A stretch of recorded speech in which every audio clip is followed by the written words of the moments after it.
Sebagai sokongan saya kepada OKU, semua ucapan, video ucapan saya, kad ucapan saya, sampul saya, semuanya warna purple tahun ni.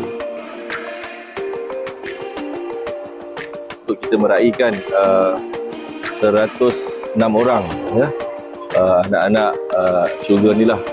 Mana kita tahu dalam Parlimen Luar Gajah ni ada 3 PPDK. Kita buat program special sikit, berbuka puasa bersama, dan pihak Shell membantu sumbangan, pihak TMB membantu sumbangan, TMC membantu sumbangan, ramai lagi memberikan sumbangan pada hari ini. Kerana pada setiap tahun Ramadan kita tahu anak yatim menjadi fokus utama, Ustaz Tafiz menjadi fokus utama. Di Parlimen Luar Gajah ni kita buat sikit kelainan lah. Kita tak bukanlah untuk memberi sokongan kepada keluarga itu sendiri bahawa masih ada yang sayang. Dan saya yakin dengan adanya sebaran media, program ini akan membuka mata ramai pihak untuk sama-sama memberi perhatian kepada anak-anak syurga, terutamanya kepada PPDK ya. Di mana kita tahu PPDK ni dia mendapat grant tahunan, tetapi mereka juga memerlukan bantuan kewangan daripada pihak-pihak swasta, pihak-pihak penaja. Kalau ada pihak penaja luar sana nak membantu PPDK ni, boleh datang terus berjumpa dengan JKM di daerah masing-masing.